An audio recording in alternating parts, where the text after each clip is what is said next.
Badlands. Explain those Badlands. That's a hell of a name.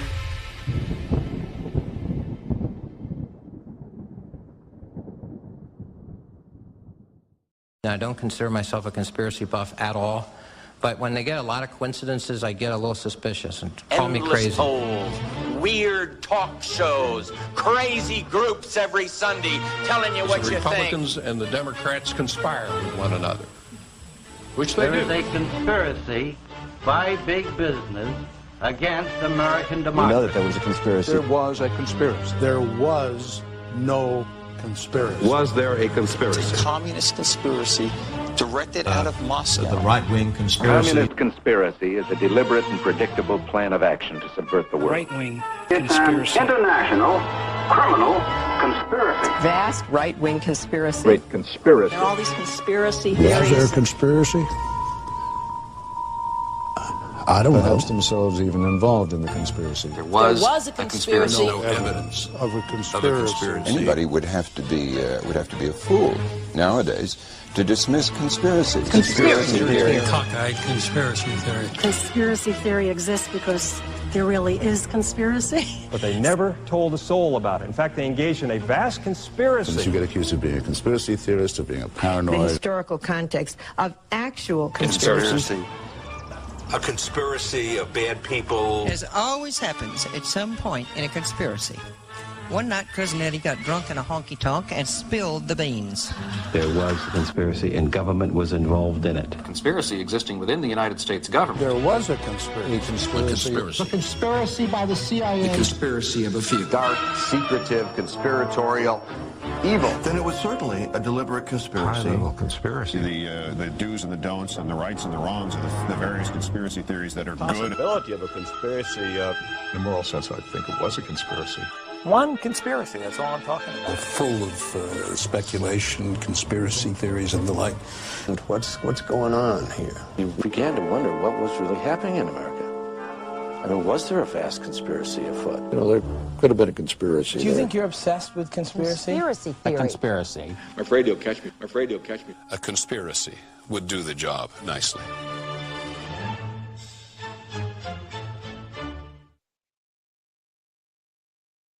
Good evening, everybody, and welcome to another episode of Baseless Conspiracies. A conspiracy would do quite nicely, I think. And tonight's a doozy.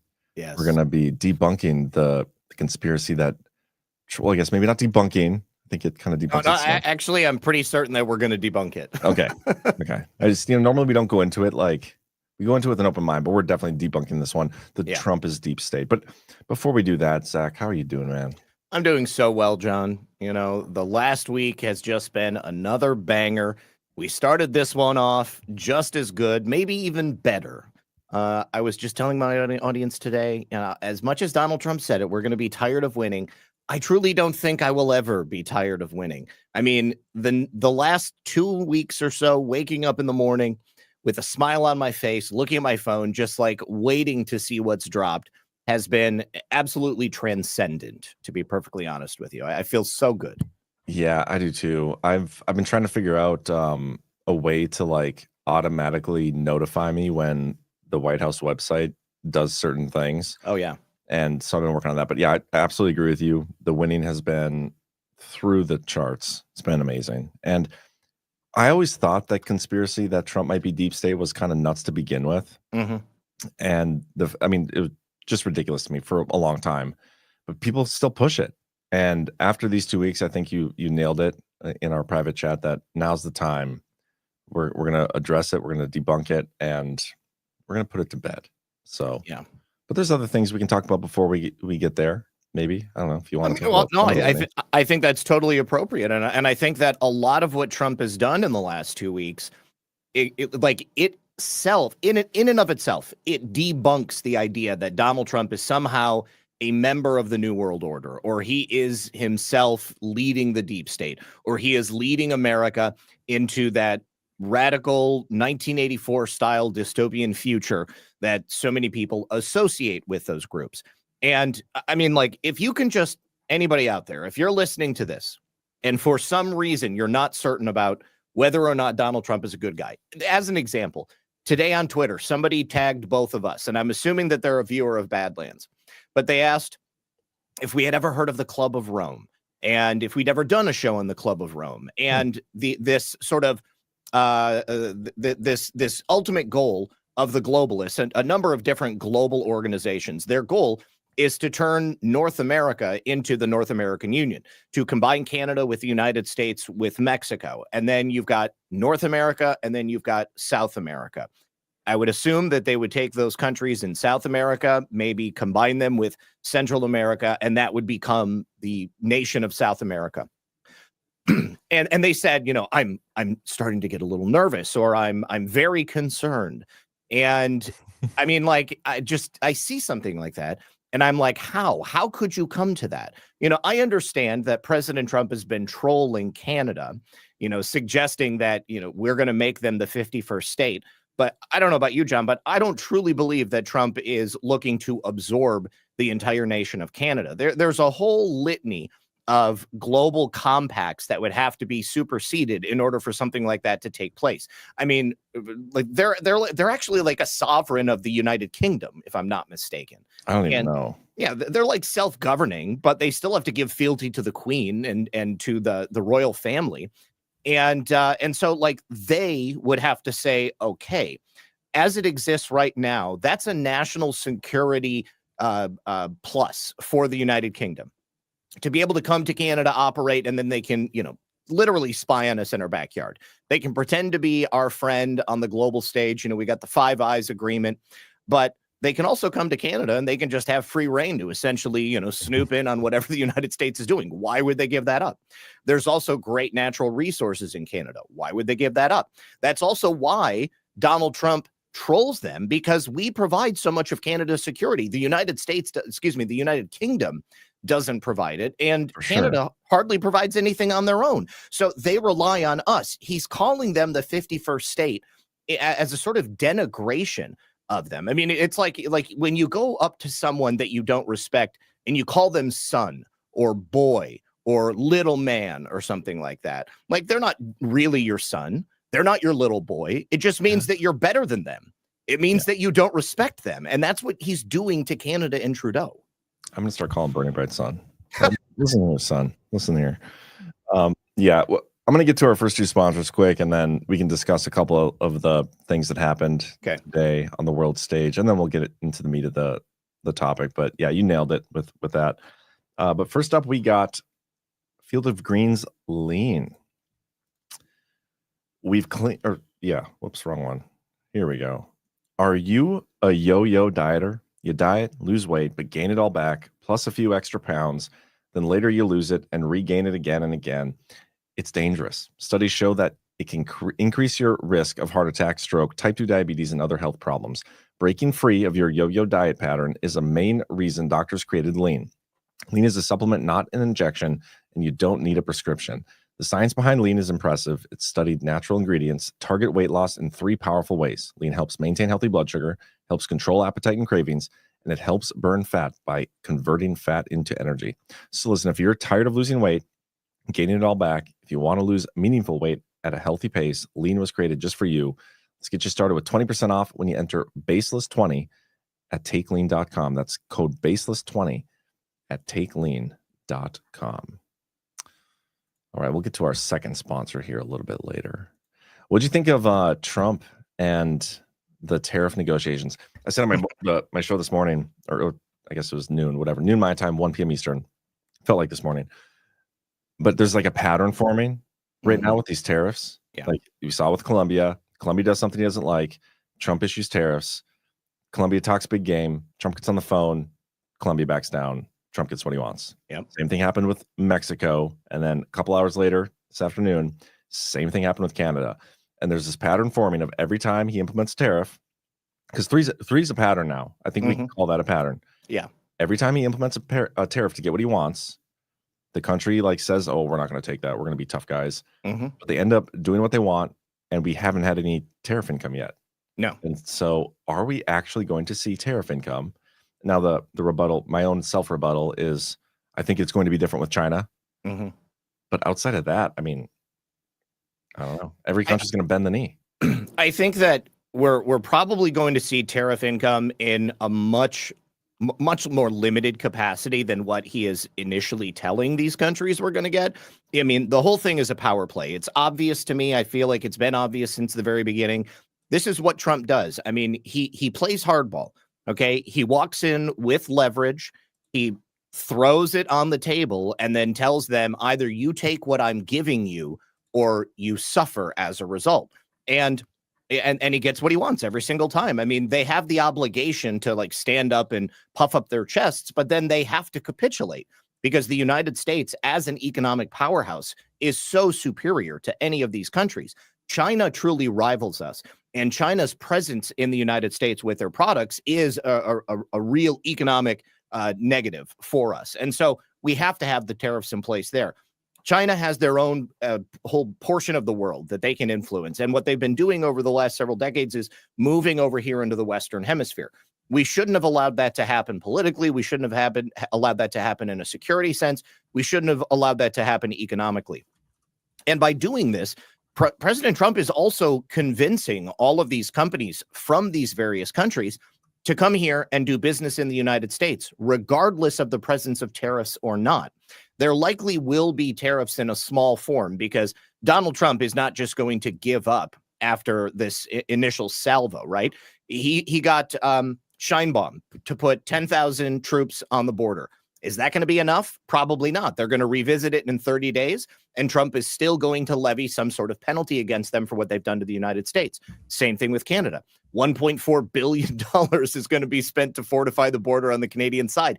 And Trudeau finally. And Trudeau has appointed a fentanyl czar. Okay, so there we go. But 30 days from now, we're going to revisit it, and he's going to come back to it. And he's going to say, you know, this is good, but it's not enough. And so we're still going to need more. And he's going to continue to push until America is in the best position financially. Now, along the way, you've got companies in both Mexico and in Canada that are already looking to move into the United States or to be acquired by American companies so that they can do business as an American company. And the money that is brought in here will, by and large, benefit the people of the United States and the nation. You combine that with the sovereign wealth fund that he announced today, and all bets are off. I mean, I know we've talked about Saudi Arabia's sovereign wealth fund before. I mean, it's a tremendous success. The largest wealth fund in the world, nearly $1 trillion worth of value in there. And this would allow the United States to be on par with Saudi Arabia in terms of economic power and structure. And it would also be the ability for the United States to no longer have to collect taxes if there is no tariff revenue. It would also possibly allow for dividends to be paid out to the people of the United States. And it's an incentive for American companies to keep that money and the business here in the United States, because then they're going to benefit more than if they take it to Switzerland or they take it to China or they take it to any other country. And so all of these moves, again, going back to my earlier point, are antithetical to that globalist narrative. He is giving people incentives from all over the world to bring their money here into the United States and for our people to keep their money here as well. And all of it will be great for us. And this is likely going to be the type of tactic that can be used long after he's gone. You know, I mean, the Trump doctrine, let's call it. Okay. Yeah. And they can use this as a playbook now and into the future as other nations get uppity, become upstarts, if we want to control them or make sure that they're going to play ball in the way that we want them to. This is the way that it's going to have to go. Yeah. You know, I'm very excited about the sovereign wealth fund. Well, first of all, speaking of Canada and, you know, them stopping immigration up there too and trafficking of drugs, I think we need an ice wall. I think we need to build the wall, keep the wildlings out, keep them on one side, us on the other. You can even have dragons and stuff. I mean, I'm fully supportive of that as a North Dakotan. I'm down. You know, John of the North here, but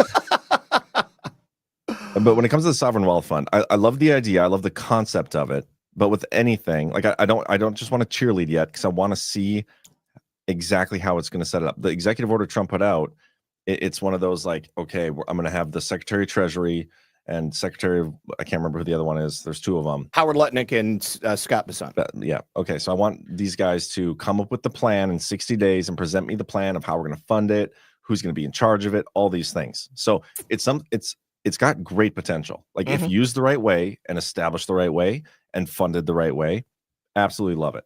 But until I see that, I can only be excited about the prospect of it and still have to have some concern for the potential nefarious ways it could be used. I know under Trump, I'm not really concerned about that, but if we don't fix our elections, big concerns. Long term, big concerns. But yeah, this is a great opportunity to set ourselves up in a great way, and especially when you pair it with the increased domestic manufacturing, the potential tariffs. I mean, who knows what we're doing with that, if we're ever going to actually get a tariff income, because Trump keeps getting his way. But if we do long term, great way for that. I would love to see our income taxes completely go away, because I definitely pay those on time every year. And, you know, I haven't ever not paid those. Yeah, me too.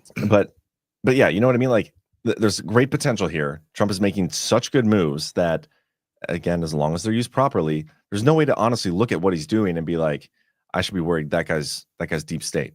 Yet there's some people that maybe it's because they've been beaten down so many times, like we all have, living through these last 8 years. We've gone through a lot of bad stuff, and not everybody's been as emotionally invested as some of us. Like I haven't been in this as long as you. Other people haven't been in it as long as me, and we don't have to play that game. But I totally get it, how hard it is to look at things and get let down time and time again, and not wonder like when's the next shoe going to drop. Yes, but it kind of finally feels like we may be through the other side. Like we finally broke through. Yeah. And we don't have to just sit here and wait for that letdown again. I agree. And I mean, because of my proximity and length of time in this, that's why I feel so confident about it, because it is quite literally unlike any other time in history. I mean, any time that I've been alive, and just, from my analyzing of history, I don't think it's ever been like this. And I realize it's very early. I realize they've got 12 months to actually implement the plan. But with everything that I've seen Donald Trump doing, I simply can't perceive that it would be implemented in any other way than to make it as wonderful for the American people as possible. Because just knowing that Donald Trump put himself in jeopardy, put himself in harm's way, risked everything to be back in this position. I know it's not for power. I know that it's not, for fame or glory. I truly believe he's doing it for the right reason. And, to tee up the subject tonight, I truly do believe that Trump is anointed to be doing the job that he's doing. Not everybody that watches is a Christian, but I think that the majority of people watching do believe that this is spiritual warfare. I mean, we are fighting good against evil, and Donald Trump just happens to be leading the charge for good. There are many who are leading the charge for evil, and it looks to me like right now he's got an Uzi pointed at their kneecaps, and most of them are on the ground crying, holding them. And I think that there will be a way to structure this sovereign wealth fund so that it will be unrateable into the future, that there will be total transparency and accountability. And if you see what Elon and Doge are doing, I mean, good God, the things that they've been able to uncover this quickly, the amount of money that they've been able to cut the flow from is just incredible. I mean, there was a lot of corruption inside the federal government. And I don't know the severity of evil that each and every one of these people possesses within them, but they were operating within this system. They were aware that they were doing something they weren't supposed to. Otherwise, they wouldn't try to keep them out of the system so that they could take a look at it. And I think that we're going to be fine. But to your point, people just being too traumatized, it's like a level of PTSD. I think that that's true. I absolutely think that's true. And I feel like it's gotten measurably better just in the last week. I mean, people on the first day, the first thing Donald Trump did, they were like, wait, it didn't happen this way, and I wanted it to happen this way. And then every single day, he's just like, here you go, sir. Here's another one. Here's another one. Here's another one. And it just keeps getting better. And I mean, we've got another 4 years, guys. It's going to be beautiful. And I think that he's surrounding himself with people that are going to be able to carry on that legacy. Yeah, I agree. When it comes to the corruption of the money and how it's been spent, I mean, it's been totally insane, and they're finally getting to the bottom of it. I love the pace they're on, but it's kind of like the immigration stuff. We've gotten rid of 7,000, or we've arrested 7,000 immigrants and had, another 8,000 or something detained. maybe it's 5,000. I don't remember. There's like a 3,000 number disparity. Yeah. It's a good start. It's good to see. It's good to see it finally going in the other direction. But we need to be up to like 5, 6, 7,000 a day just to get to 15 million out in like 4 years or something. Yeah. The same thing with the spending. Like, it's good. Yeah, we're up to $3 or $4 billion of spending a day that Doge has saved. Maybe it's less than that. It's four. It's four. Don't quote me on the numbers, but okay, but that's great. But again, regardless, we are like $5 or $6 trillion of bloated government spending at this point, in my opinion. Like, we need to do away with whole agencies, which was a rumor that the Department of Education is going to be next executive order. We have a long ways to go. Like, the pace we're on isn't going to get us there in just these 4 years. They need to ramp it up exponentially. And so while I'm excited and very hopeful, we have a long ways to go. But I'm excited to watch it play out because I do think Trump's going to be the one to get us there. I agree, and I think you're correct. But in regards to, say, illegal immigration, rounding people up, today, Texas became the first law enforcement agency to sign an agreement with ICE and the Border Patrol to become deputized, essentially, to be able to start arresting these people and deporting them themselves. That's gonna roll out to all 50 states. Maybe not like Massachusetts, maybe not Massachusetts and New York, but I think that certainly anywhere that they have a Republican attorney general, and there will be local law enforcement agencies that are happy to sign on. But I think that it's going to get to the point where the people are going to demand it because they're going to take a look at a place, that previously was just overrun with illegal alien criminal activity. And now it's one of the safest places in the world. That's a very easy fix, right? Yeah. I mean, like, you can see why. So then they look at their elected officials and they say, why are you not doing this? Why are you keeping us under the yoke of, fear and uncertainty? I mean, you just can't keep doing that. So I think that they'll demand it. And it might take some time, but obviously we've got to ramp up. But I mean, it's a hell of a start. Oh yeah, 100%. Great start. Very exciting. But yeah, why don't we? I'm gonna get to our final sponsor, and then why don't we get into the conspiracy theories? Because I know you got some more detailed stuff than just talking about all the winning does not equate to deep state. There's actual theories behind this. So we got CB Distillery as our second sponsor of tonight's show. Why are we still relying on outdated remedies for our health, everybody? Let me tell you about the highest quality CBD from CB Distillery. They offer natural plant-based solutions for sleep, stress, and even post-workout pain that actually work. Get this, 90% of people report better sleep with CBD. That's a huge deal. And if you're battling daily stress or trying to ease that nagging pain after exercise, CB Distillery has solutions for that too. Personally, my favorite is Om or Om. I don't know how you pronounce it, but just to give you that little relaxing feeling, absolutely love it. Their sleep ones are wonderful too. Once you try it, you'll wonder how you ever got by without it. With over 2 million satisfied customers and 100% money back guarantee, you can trust CB Distillery. So if you're turning to remedies like the Tylenols or whatever in your medicine cabinet, get rid of them and make that switch to CBD. Don't get the gas station CBD. You got to get the stuff straight from the highest quality source.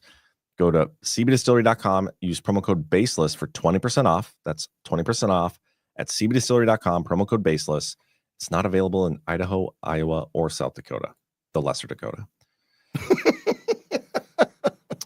There we go. Thank you to our sponsors, and thank you to all you watching for supporting our sponsors. It's a great way to support us. 2 quick notes, Everybody hit that thumbs up. And also, if you haven't yet, get your ticket to GART, whether it's in person or virtual. We're a month and 3 days away. And February is a short month too, so it might be like almost exactly a month, 30 some days. Pretty close. Yeah. Yes. And I also wanted to say thank you very much to everybody who donated to the Give Send Go that Brad put together. We've almost hit the goal. And that's incredible. I didn't think that was even going to be possible, but I really do appreciate you guys. I didn't think it'd be possible either. I didn't realize people liked you that much. You want to hear a funny story? So last night, Burning Bright had Stormy Joe on. Okay. And the week before, obviously I was on, and we had a great time, and it was a really good show. And people in the comments were overwhelmingly positive. I don't think that I saw anything negative, but Burning Bright opens the show by apologizing for having had me on the week before because I was a baseless conspiracist. And then, of course, he goes on to introduce Joe, who like talks about the posts and stuff like that. I mean, arguably one of the largest quote unquote baseless conspiracies that you can possibly imagine. And I got the joke. Like, I mean, like it was totally on brand for BB as far as I was concerned. But I had a number of people reach out to me and they were like, Burning Bright just trashed you in the opening of his show. He said he would never have you on again. And I was like, yeah, that was totally a joke, dude. Don't worry about it. And I had a couple of different people trying to convince me that he was really serious about it. And I was like, listen, I know him. Okay. Like I get his sense of humor. This is totally not real. So don't worry about it.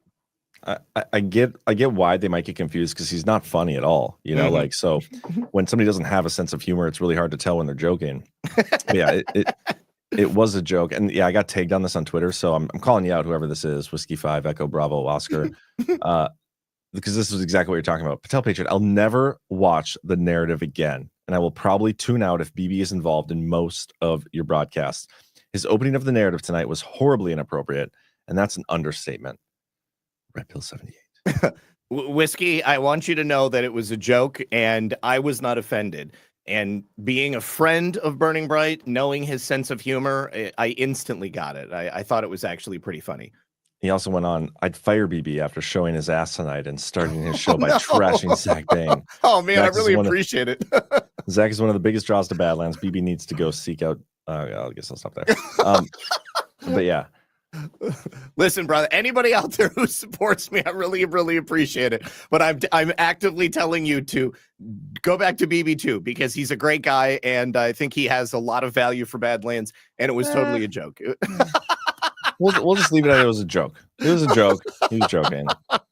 We're not firing him yet. Oh, it's so funny. Yeah, let's get into the conspiracy. All right. So largely, well, I'm going to start with the email that I got from this guy. Oh man, I love user emails. I couldn't believe it when I was reading it, and I was mostly just kind of laughing until I get to a certain point, and you'll probably understand the point once I get there. So this, and here's the other thing: whenever somebody like opens with a message like this, I automatically don't take them seriously. Zach, I voted for Trump 3 times. I almost didn't the last time, though, because I wasn't sure about it. Like, okay, like, first of all, you voted for Trump 3 times and you're writing me an email to tell me how he is quite literally the spawn of Satan. Like, where are your morals? Okay, like what values do you stand by? If you truly believe this, then how could you bring yourself to vote for someone who arguably, from my opinion, is the exact opposite of what this guy is claiming? But you see this a lot on social media. People will be like, I voted for Trump twice, but never again. I will never support him. And now I'm going to devote my entire life on this brand new alt-anon account telling everyone how terrible he is. And I just think it's totally fake. But well, anytime you qualify something with the opposite of what you're about to claim, like I have previously been the biggest supporter of Trump. I voted for him, all these things, but... and then you go on to like list all these things, and it's that's a Game of Thrones reference. Oh gosh, Patrick said this once on a Power Hour. Like anything that comes after the word "but" is something, but it's like totally meaningless. Whatever. I remember that. Yeah, totally butchered the quote, but it's spot on because you have to qualify it and then say "but." Everything before it doesn't mean anything because you're about to show your ass. That's right. That's correct. So he says. But in light of the creepy NWO video shown at the Madison Square Garden rally, and I actually don't know what he's talking about here because I don't remember. I like streamed the Madison Square Garden rally live. I was watching the whole thing and I don't remember this creepy NWO video, but I know that there was like a whole bunch of people that spoke before Trump. And then there were people who spoke, well, I guess they all spoke before Trump. But I tried looking for it and I couldn't find it. And I couldn't find anybody writing about it. I couldn't find any tags. So if you can find it, I'd be interested to see what it is. But I think that he's wrong, obviously. And then he continues. References to dark MAGA. MAGA means magic, sorcery, so on. And Elon Musk's closeness to Trump. I began digging deeper. First of all, the Madison Square Garden rally happened way before the election. again, why did you vote for him the third time? I am a devoted Bible-reading Christian. Dude, how can you not see what's happening here? Why don't you mention that Trump is a Freemason? First of all, oh, here we go. None of this is presented with a scintilla of evidence. And I think that it's really important for everyone to remember that just because you claim something doesn't make it so. And just because someone doesn't agree with what you believe, it doesn't make them wrong. Now, continuing. Why don't you understand Musk's role here? The chips, CBDC? I can only imagine he's talking about either Neuralink or perhaps the CHIPS Act, and obviously central bank digital currencies, but he doesn't use punctuation, so it's very difficult to distinguish between any of these individual thoughts. According to Marina Abramovic, a witch and a reliable source, that's me throwing that in. Oh, gosh. Trump is a magician of the highest order. His power rivals the magicians in Pharaoh's kingdom. First of all, you have to actually believe in magic. And then second of all, you also have to trust Marina Abramovic. But you also have to hear what she actually said. And we will actually hear what she actually said. And then he accuses me. You're fooled. Or you are absolutely purposely misleading tons of people. And that was the point where I said, fuck you. Okay. Did you respond with him? I did respond to him. Yeah. Whoa. And then he says, I pray Jesus will inspire you to do more looking into Trump. Trump is the face of the New World Order. So we've got a couple of very specific claims here. A creepy New World Order video at the Madison Square Garden rally. I can't find it either. Yeah. So I don't know what he's talking about. And I couldn't find anybody else who knew what he was talking about either. Of course, Dark MAGA, that is something very specific. We'll go into Dark MAGA, but let me begin by saying that Donald Trump did not make Dark MAGA. Dark MAGA was a meme that popped up organically on the Chans after the results of the 2020 election. And the theme or the idea of Dark MAGA was a meme depicting Trump in sort of like a darker frame with glowing eyes. And the idea would be that he was going to come back from the election theft and destroy all of his enemies. Okay. Well, actually, didn't it start as a play on Dark Brandon? Because No. Dark Brandon was a ripoff of Dark MAGA. Are you sure? I am absolutely 100% positive. I've got a okay. Anyways, I was there. That is a John. high percentage of positiveness. I was there, John, and I'm 100% certain because I was there for Dark MAGA before Dark Brandon was even a candidate. Okay, so you go back to then, and it was people online making these memes and sharing it around. Okay, it was not created by Trump. It was only once Trump like actually saw it and was like, haha, that's kind of funny, and posting it in a trolling way. Did Joe Biden's people, in their attempts to meme like the right, adopt this concept of Dark Brandon?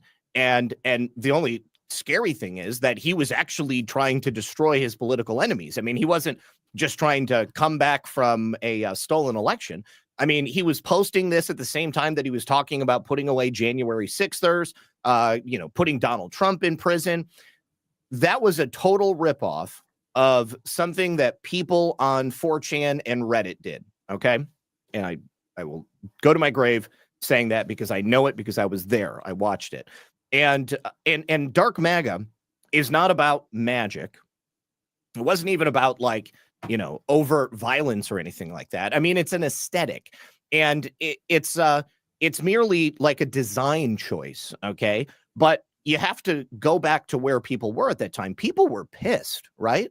The election was just stolen, and we were waiting to see like, what was Donald Trump going to do? I mean, there's no way he's going to allow them to steal this election. I mean, something has to happen. Dark Brandon technically was tweeted before Dark MAGA. No, I'm saying it didn't. I just looked it up. Okay, listen. When was the first time Dark Brandon was tweeted? Because March 10th. Okay, March 10th of 2022. Dark MAGA was tweeted March 12th of 2022, according to Know Your Meme. So tweet is different from when it actually appeared online.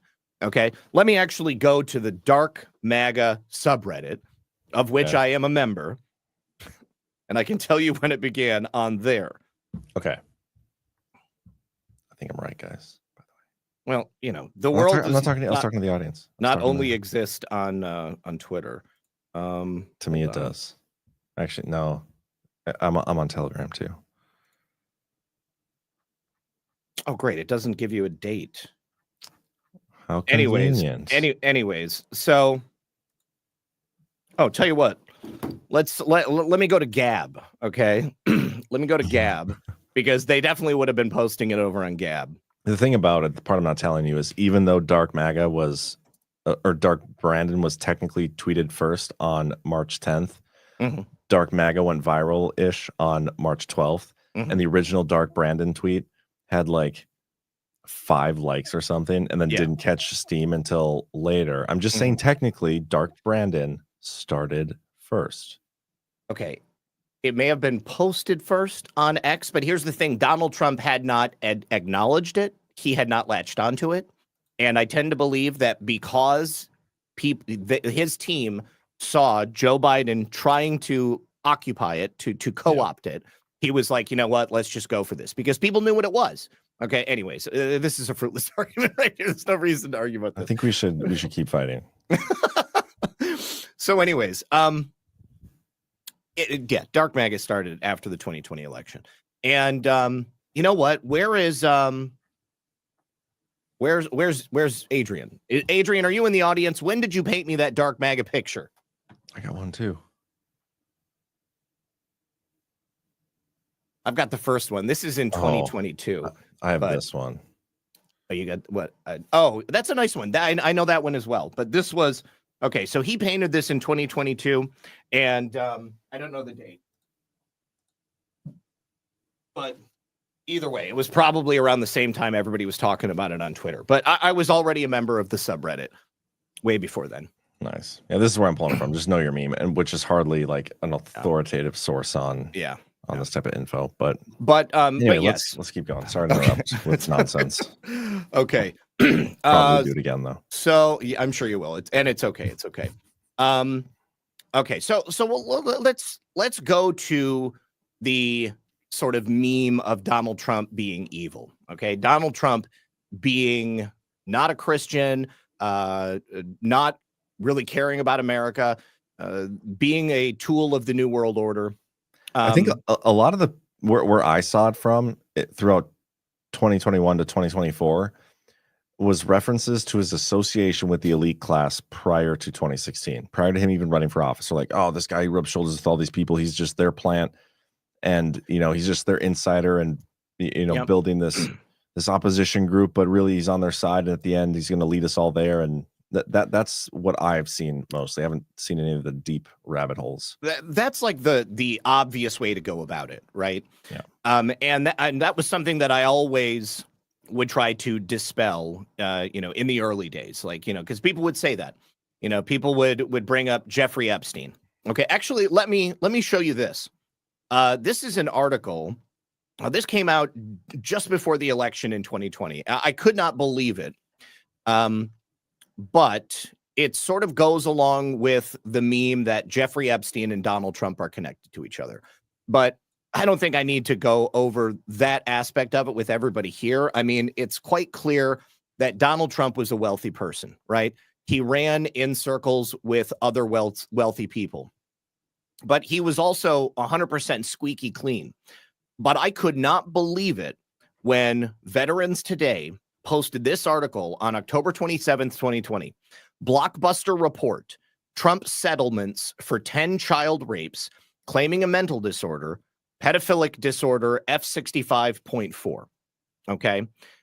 Now, all of this is based on a series of memes that were anonymously posted on the internet. They name people, they name places, and they name settlement amounts, but there is absolutely not a shred of evidence to suggest that either these settlements took place or that the people who are named in these settlements even exist. There isn't anything. There's no agreement. There's no personal statements that are made on behalf of the people who were allegedly raped and then paid off by Donald Trump. This is coming from the same corner of the internet that would try to perpetuate the idea that Donald Trump, was somehow inappropriate with Ivanka. Okay. You got a picture of a father with his daughter sitting on his knee, and people would be like, that's weird. Why would you allow your daughter to sit on your lap? Like, anybody who has a child knows that, like, oftentimes, like, you're going to be holding your child. Okay. They might be sitting on your knee. There is absolutely nothing gross about it. There's nothing inappropriate about it when you're a moral and upstanding person. And I truly believe that the people who look at something like that and get uncomfortable, perhaps there's something that they haven't addressed in their own life, in their own mind, right? Because you've got a child, you've got a daughter, okay? You know exactly what I'm talking about. Yeah, 100%. The weird thing though, guys, is Tom Brady, if you watched the Ghosts show that I was on earlier, Tom Brady kissed his son on the lips. That is weird. That is weird. But what Trump sitting in the lap? I mean, no, give me a break. Isn't his son they always go to the same thing. Isn't his son like he's disabled or something? Like he's autistic? I just remember I was just giving Bernie Bright shit because he's a big Patriots fan, and yeah, that was one of my things. But no, like they look for anything and they take everything out of context when they try to attack anybody and prove their point. I get why people do that. It's a little bit of the confirmation bias, but yeah, this is Hold on. Melindy, I don't believe that only Christians understand the spiritual warfare thing. That's why I said not everybody's a Christian, but I think the vast majority of us believe that this is spiritual warfare, because I was including literally anybody, no matter what their beliefs, in that idea. This is good against evil. This is not just Christians versus, non-Christians. People are mad in the chat that you have left this picture up for so long because people think it's going to be taken out of context. Okay. So anyways, in this article, they go through the DSM's statistical diagnosis of pedophilic disorder. So they attempt to craft this narrative of legitimacy, right? Oh, look at this. We put Donald Trump's name in this article with all of these specific statistical diagnoses, which are coming from the DSM. But those two things have nothing to do with each other than they're listed on the same page. And then they have some alleged history, which I would assume is supposed to reference Donald Trump and his suffering with these diagnoses. There is no document to accompany this. There's no sourcing to accompany this. There is no source for the information.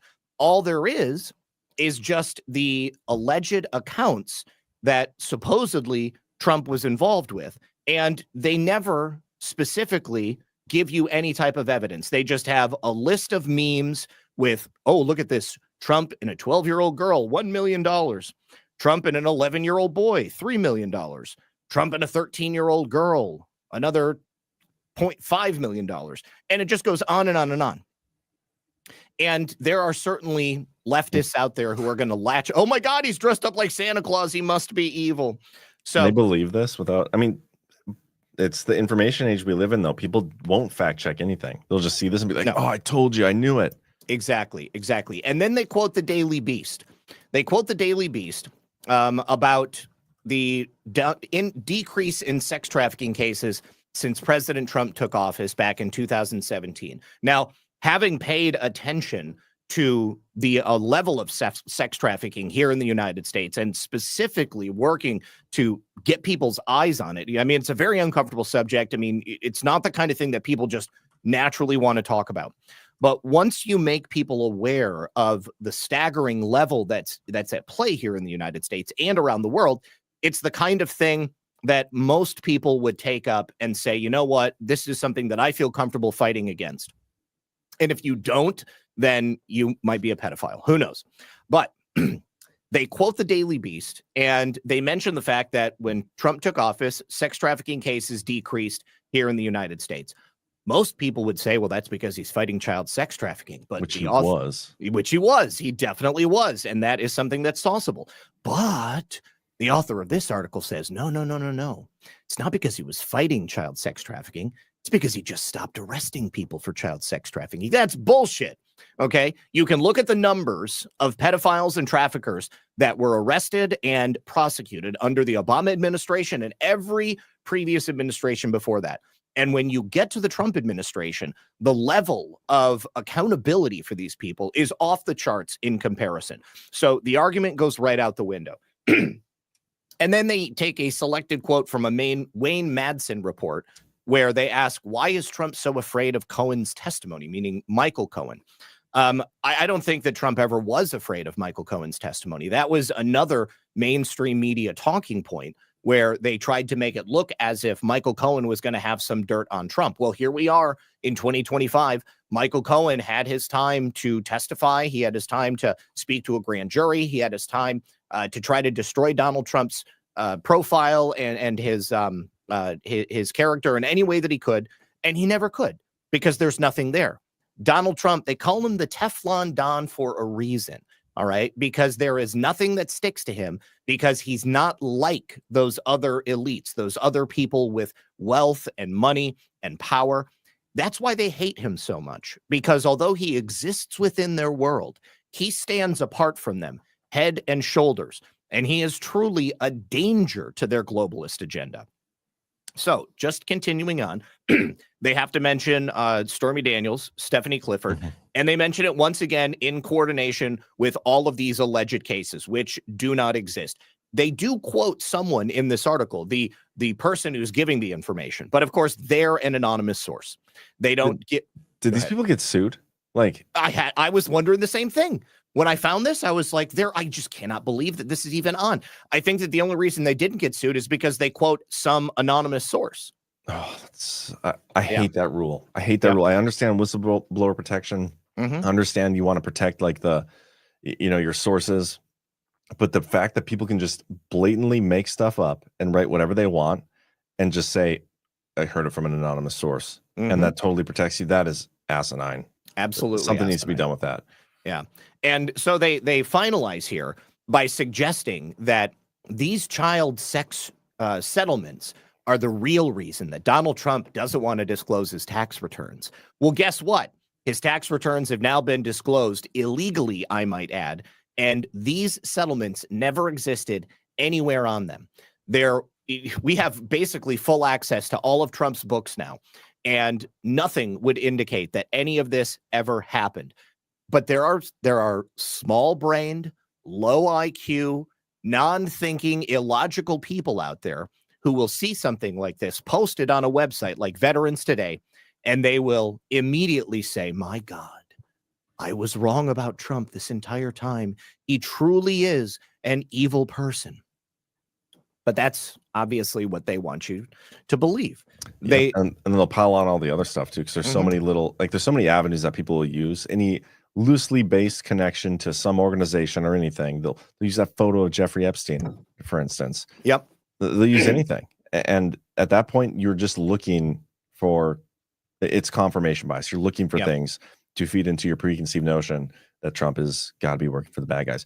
And honestly, at this point, if Trump is part of the enemy, like we are kind of screwed. Like we're kind of screwed. Exactly. But if he was part of the New World Order, then why would he be doing any of the things that we talked about before we got into the conspiracy? Exactly. 100%. So there actually is a category of Christians that specifically believe that Donald Trump is fighting spiritual warfare. Now, the reason that they have categorized them and excluded anyone who isn't a Christian is because the Christian right of the United States is a pretty large voting bloc. Okay. And you may remember, well, when I was younger, there was this talk of, oh gosh, what did they call them? Well, there was a group called Focus on the Family. I believe that was Pat Robertson's group. And there was this attempt to like reach out to evangelicals and Christians of different denominations and bring them on board with the idea of voting Republican. And well before my time. I don't remember that. It would have been well before your time. I mean, I was young when it was happening, but I found this article here, and I'm just going to pull it up because this is not my research, and I'm largely going to be reading from this just to kind of underscore a point. This is from a publication called The Conversation. The tagline is "Academic Rigor with Journalistic Flair," and they identify this one specific group as the New Apostolic Reformation. Okay, this is a subset of evangelicals who believe that Donald Trump is basically God's warrior. This is a battle of good and evil. America is fighting against satanic forces, and they trace it back to the 1990s when a specific individual, what is his name? C. Peter Wagner. He was a theologian in the 90s. And he popularized this term, New Apostolic Reformation. And what he taught essentially was that God was creating modern day apostles and prophets who would lead Christianity in remaking American society. So they trace it back to that. And they have essentially argued that this network of charismatic Christians and Pentecostals and different groups of Protestants within the sect of Christianity have been teaching this to their people. And this has, in effect, spread out into the mainstream. And so the idea that began as New Apostolic Reformation has now taken on this life of its own within Trump's base. And the idea when C. Peter Wagner was teaching this was that pastors and preachers should be like the epicenter of culture and politics in America. And they would essentially go out and preach this to their faithful, and they would identify what they believed to be sources of evil within American society, to overcome those evils, remove them, and by the control of not only religion, but politics, business, and eventually media and entertainment, we would be successful. We would conquer evil. Now, largely, I don't think that that's all that wrong. I think that, all of these things can be identified as evil largely because they are.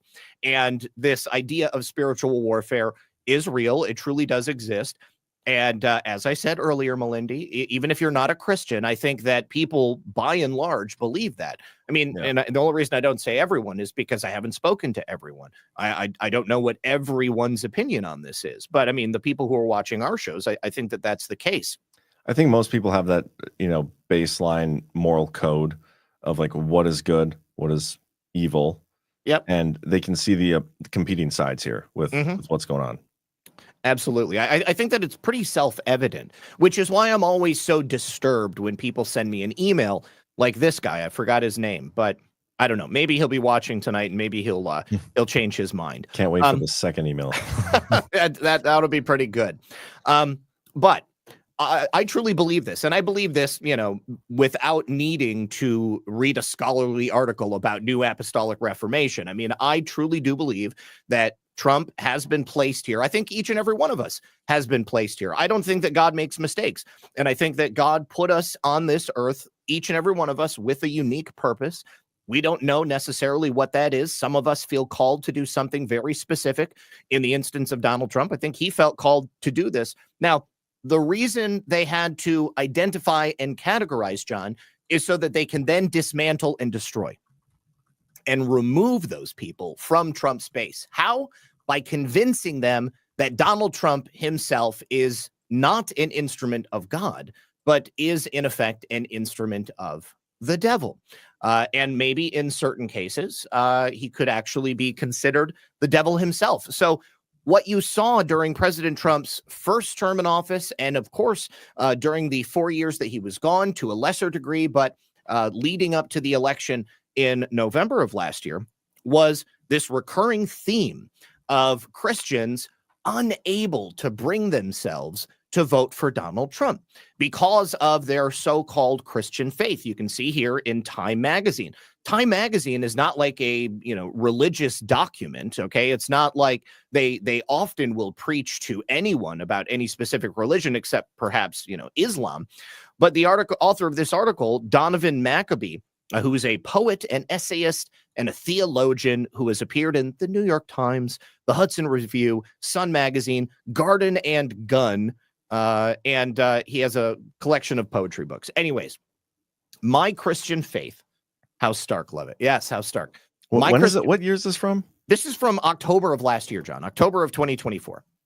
My Christian faith won't let me vote for Donald Trump or his disciples. What does that do? That immediately invalidates MAGA as a movement. It invalidates the idea of America first. This is the type of person who claims to be a Christian and says that because of our Christian faith, we should simply let every single person into the United States that will possibly want to come here. Doesn't matter if they're illegal. Doesn't matter if they're a criminal. This is the person who has the extreme view of, if you don't turn the other cheek and allow these people to rob, rape, and dismantle your nation, well, then you're not truly a Christian. I don't think that that's a reasonable argument to make, but a lot of people did. And Donovan is not the only one, but he talks about, voting as a Christian. He, of course, also decries the idea of evangelicals. He says that they're bad, but that Christians turning a political candidate into something like Donald Trump is essentially idolatry. Now, any Christian will know what idolatry is. People, outside of Christianity will largely know what idolatry is as well. See, this standpoint, this viewpoint of Trump as a Christian, I can't vote for Trump, and they lay out the case, whatever. This is a very disingenuous attack vector. Jenna Ellis, a lot of the DeSantis people, the DeSantis in general, they took this approach with Trump's abortion stance. They said Trump's abortion, and keep in mind, guys, his first term, he was the most pro-life president we've ever had in history, I would say. It is. And everything his record spoke for itself. Yet these people who supported that, loved that about him, said, as a Christian, you were obligated to vote for him, flipped it around, flipped the script completely, and said that it wasn't good enough and you can't vote for him because of his stance on pro-life. It was just absolutely asinine, but it's such a disingenuous attack vector. Right. Because it feigns the idea that because Donald Trump is not Christ-like enough, that he's not perfect, that he hasn't done everything that you wanted him to do, you simply can't support him because our guy is going to do everything that you want him to do. But that's garbage. Like, that is a total lie. It's made up. Now, this is from 2019. At this time, the Pacific Standard wrote that 1/4 of Americans believe Donald Trump is a tool of the devil. That was according to a study that was done at that time. That's bullshit. Yes, they talk about the subset of his supporters that believe he's preordained to be in this position, and then they go on to denigrate it entirely. While this conviction has been widely reported and ridiculed, it might be surprising to learn that more Americans associate the president with a figure from the opposite end of the spiritual spectrum. New research reports that while 17.2% of Americans believe Trump's election is a reflection of God's will, 27.7% believe he is working for the devil. That same percentage replied affirmatively to the statement, "The devil is using Donald Trump for his purposes."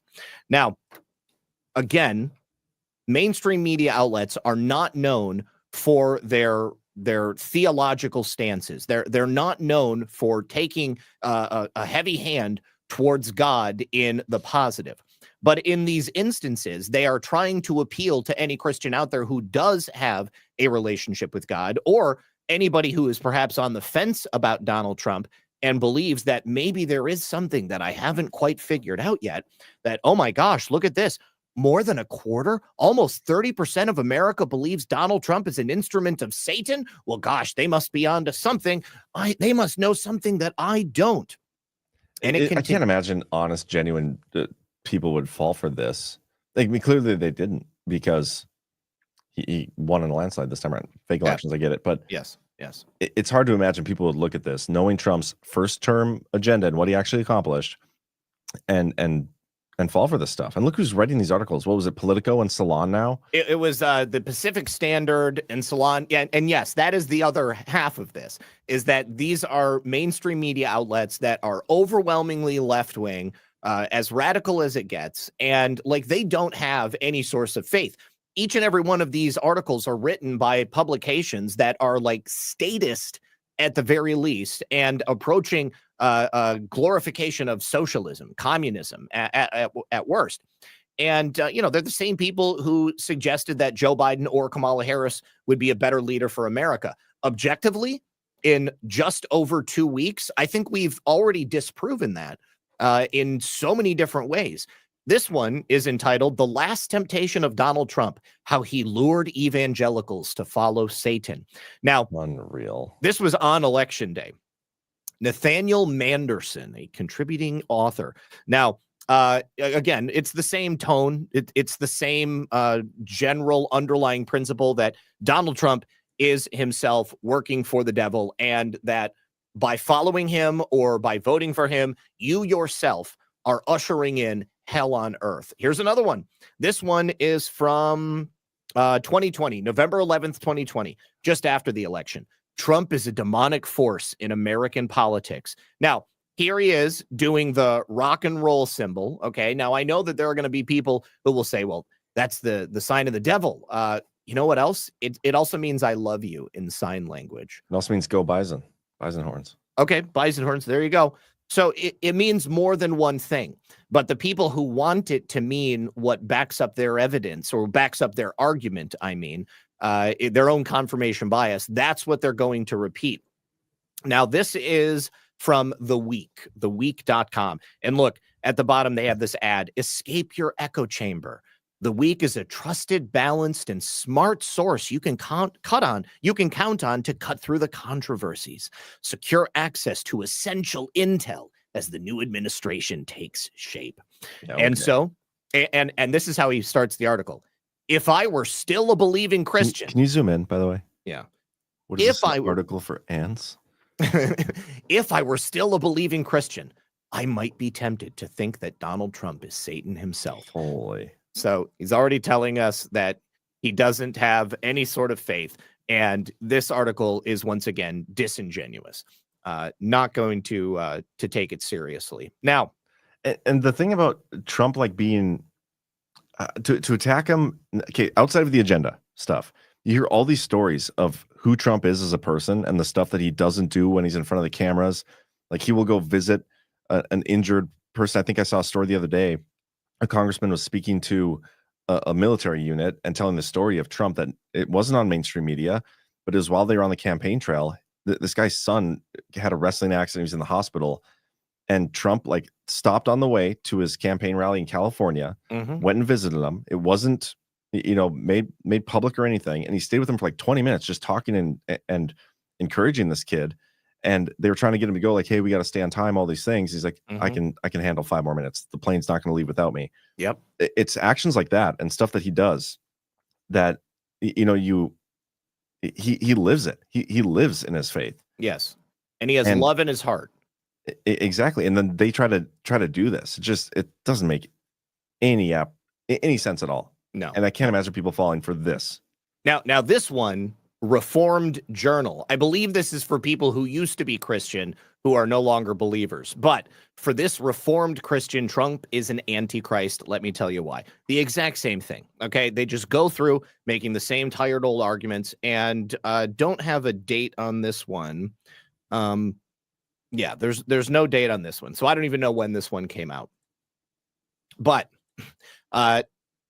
here is a letter from someone in some foreign news website. I want to say this has got to be Dutch or something like that, based upon that spelling. But he makes the argument that the man who wrote me the letter makes. Why won't you talk about the fact that Trump is a Freemason? Well, first of all, I'll just put it out there, because Trump isn't a Freemason. But in this letter, when he said that, I was like, this has got to be a joke, because this is the kind of thing that you can fact check like pretty easily. The Freemasonry as a group would be very pleased to have Donald Trump as a member, and they would advertise it. And I will prove that to you in just a moment. But they write to the person at this newspaper and they say, thank you so much for your email. I'm immensely grateful that you have taken painstaking presentation and sustained it with more life on your wonderful website. I'm so very impressed with it, especially in the area of Donald Trump, as Freemasonry has duped so many by him. Your further insight that you share with others on your site is truly great. I'm so pleased. In Jesus' name, amen. So Donald Trump has most certainly been initiated into Freemasonry. He remains loyal to the fraternity. Well, what evidence do you have to suggest that? Let's take a look. There are two ways to confidently speculate on who is pretending to be and who is in fact being a hero of the people. Now, this was written in 2021, okay? So after the 2020 election. You see, it's easy for Donald to speak of dark forces, Satanists, the elites, globalists, and pedophiles, etc. But what about mentioning the Masonic Lodge, of which we can actually locate, and within which the actual brain of this evil machine resides? Well, people may be Masons when they're a globalist or a Satanist or even a Christian, but that doesn't mean that the Masons are the ultimate thing that we're fighting against. What I've come to find is that people who believe that everything is Masons, that's the only thing they'll talk about. And they will essentially say that if you don't say that too, then there's something wrong with you. And the same with Jews, okay? They'll say, oh, it's the Jews. Oh my God, no, everything's the blacks. Oh, no. Everything is the Mexicans. Oh my God, no, everything is the Muslims. But it's not any one of those things, okay? Like, we've got evil people everywhere in every group. And people will identify as one group or another simply because it provides them narrative cover. It gives them a shroud under which they can hide, and they can use that as an excuse. Like, the big thing for a long time now has been anti-Semitism. People call out George Soros and they say, oh, you must be an anti-Semite because you're criticizing George Soros. Well, I mean, I didn't say anything about the fact that, he's a Jew, allegedly. But I mean, if you want to talk about how he went around with the Nazis to his Jewish neighbors and absconded away with all of their wealth and their jewelry and stuff, we can do that. But no, you can't talk about that either, because evidently that's anti-Semitic. And the same with people who are Muslims. I mean, there's been a whole lot of focus placed very recently on the problems with Islamic invaders in England. Okay, I mean, like, there are child grooming and trafficking rings that exist all over the UK, but they have hidden under the guise of anti-Islam, of anti-Muslim rhetoric. Okay, so they haven't had the inquiries, they haven't had the investigations, they haven't arrested anybody. They've largely been able to do what they want. It just depends on who's got the power and where. And right there, it's one thing. Over here, it's another thing. Over there, it's another thing. At the end of the day, the globalists themselves, the New World Order, they take on any number of different titles, different shrouds. It doesn't matter what it is. I mean, like, because they don't really necessarily have a firm belief in an ideology or a version of God, or even their race or whatever it might be, or their gender orientation. You've got all of those crazy leftists all around here that are they, them, zim, whatever it might be, and they're definitely bought into it. But the people at the top, they don't care. They're just using it as a wedge to drive between people.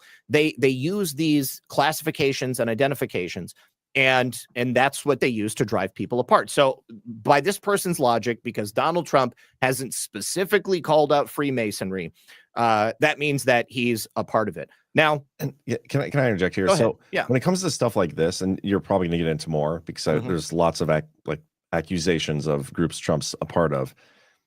This is if you're going to prove a point, you're going to try to disclose, hey, I have this theory that Trump is part of the Freemasons. Okay, great. What's your evidence? He hasn't spoken out against it yet. That's not actually evidence. No. If you're going to put forth a theory about something, and I will approach anything with an open mind, as long as you're presenting me some form of evidence, I will look at the evidence and make a judgment for myself. But if you're not even going to do that, you're not doing it in good faith. You're just trying to, like you said, drive a wedge between your support for Trump and Trump himself. So that's the hardest part with any of these theories about Trump, is none of them are grounded in any form of actual evidence. It's lack of evidence, and that it drives me nuts. Like, people won't present anything to back the claim of Trump is deep state, and yet they push this stuff. To me, it's a lot of this is like fabricated, either bots or bad actors or something. You know, absolutely, they're literally paid to do it, because any form of logic would debunk any of these claims. Right. Now, this is probably the most detailed and well-researched article that I could find trying to prove that Donald Trump is a Freemason. Okay. And I will tell you right now that it still presents no evidence that Donald Trump is a Mason, is a Scottish Rite Freemason, it has any specific allegiance to anything other than the United States of America and God and the people of this country and the Constitution. The only thing that this person really uses as evidence is Trump's bloodline, his national origin, because his mother is Scottish. Well, so because his mother is Scottish, well, then we can trace Donald Trump's bloodline, or at least the people who lived around him, back a certain ways. And it's this very long article. They look at how they titled. They are lying about Donald Druid Trump, Knights Templar, Freemasons, and the 20-shot Peppa Pig Manchurian candidate. This is really about the kid who attempted to assassinate him, like, very early on. You remember, like, when it was some autistic kid who just ran at the stage, and I think he had a gun. He grabbed a gun from a Secret Service agent. And so he goes through all of these different names and dates and the lineage of people. And quite literally, the only argument that he has to suggest that Donald Trump is a Freemason is because his mother's from Scotland. Okay. Now, that's it. Now, he ties his father, Fred Trump, to the Ku Klux Klan. He actually claims that Fred Trump was a member of the Ku Klux Klan. Now, I did everything I could to try to verify this as well. What I can tell you is that in 1927, Fred Trump was arrested at a Ku Klux Klan demonstration that was in New York City, where he lived, and might have been walking down the street for all we know. But there were a ton of people that were arrested. Now, it would be different if he was arrested in like a white hood and a sheet, but he wasn't. And there is no evidence to suggest that Fred Trump was a member of the Ku Klux Klan. And it seems like because of this one arrest, from that point on, people tried to associate him with Nazis, with the Ku Klux Klan, and even at this time, Fred Trump supported Jewish causes during World War II. Okay, so it seems like those things kind of cancel each other out. He definitely didn't want to be associated with this stuff, but this is what they did. Now, going back to this lengthy article, here is a picture of the Ku Klux Klan right underneath a picture of Fred Trump. They call it Albert Pike's Knights of the Ku Klux Klan. And I suppose that they also use the argument that Trump wanted to have the statue of Albert Pike restored after it had been torn down or something like that. But to Trump's credit, Albert Pike was not the only statue that he wanted to have restored. He wanted the history of the United States to remain as open and obvious, right? It doesn't matter that Albert Pike was a Mason or a KKK member. I mean, like, he held a position and a rank, and he was a part of the fabric of United States history. So if we erase Albert Pike, then we erase the knowledge of, where he was, what he did, what led to the situation that we're currently living under right now. So they basically just go through and they try to trash him and his mom. Here we go. Can you send that to me? With this article? Yeah. Yeah. Okay, there you go. Thank you. Yes. Also, because of this sun, which, in the symbol of the sun stretches back time immemorial. Okay, like the Romans used it. Pretty much every culture has used the sun in one form or another, probably because it's such a prominent figure in the sky above us. And it was also part of the Clan MacLeod crest, okay, which Trump hails from, Clan MacLeod. And so, okay, well, Trump must be a druid because there's a son that goes back into his family crest. Now, also, Trump got into a bit of a tiff with the Scottish government because he opened up a golf course in Scotland, and he had a crest created for the golf course. Now, because he used a portion of the Scottish, like the official Scottish crest, there was like a legal battle, basically. But he uses this as an argument, and then the fact that there's the double-headed eagle in there as well. So this red lion is long and historically used in Scottish culture, the lion rampart, and then of course, Templar. Yes, it goes back to the Knights Templar. So it must be a connection. It absolutely must be a connection. And then you've got the double-headed eagle, which in certain places, and it was used by the Germans, and it was used even further back than that, going back to the Romans. Actually, that right there is like the most interesting thing to me because that's the Prussian. It's similar to the Prussian eagle. Yeah, I mean, it's not specific to any one culture. Like, it's fairly widespread. Like this is the Prussian eagle, and if you've read the Prussiagate series, which by the way, guys, if you want to meet one of the authors of the Prussiagate series, you might be able to do so if you come to Vegas. Word on the street is might get an appearance. But yeah, that is this right here is more interesting than anything I've seen so far. But it's not the same. It's a double-headed eagle versus a single one. Yes. And then they talk about the Albert Pike stuff. But this is Clan MacLeod stuff, which there's a fairy flag, a horn, and a cup, which, something to do with his family's history. Ancient mythological crumbling silk fairy flag. So that flag was flown when they'd go into battle, and it was supposed to protect them. Now, this was before Christianity had become widespread in this area. I mean, like, these were tribal peoples. They worshipped in a completely different way. They had a much deeper connection to the land. I mean, it was a completely different time.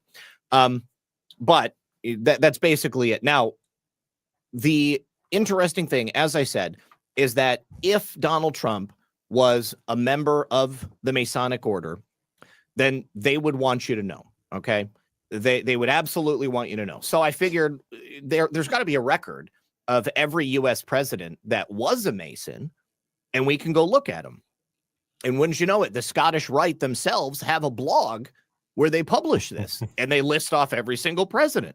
You can actually go back to George Washington. Our very first president was a Mason, along with quite a few of the founding fathers. Overall, until recently, there were 14 presidents and 18 vice presidents that were members of a Masonic order.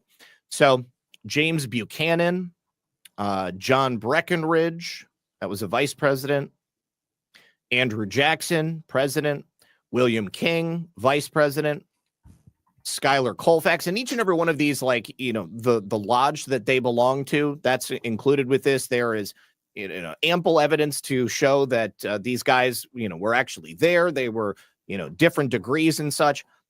You've got James Garfield, president, Adlai Stevenson, vice president, Garrett Hobart, vice president, Theodore Roosevelt, president, FDR, president, Thomas Marshall, vice president, Gerald Ford, president and vice president. This is from their website? This is from their website. Yeah, they're not trying to hide it. Okay, they're not trying to hide it. And, they're proud of each and every one of them. Gerald Ford was a 33rd degree Mason. Okay, like he was as high as you could go in the Scottish Rite. And there is also, hold on, someone else that we need to add to that list. Joe Biden. Joe Biden became an honorary member of the Prince Hall Freemasons. Prince Hall is the essential, the Black Lodge of the Freemasons. Now, there's no rule against Black men joining any other Masonic brotherhood. I think there probably was at one time in the past. And so they created the Prince Hall Freemasons, and, you know, it's just like an all black Freemason hall. And Joe Biden was inducted into Prince Hall Freemasonry. We can actually see him right here at the tail end of his presidency.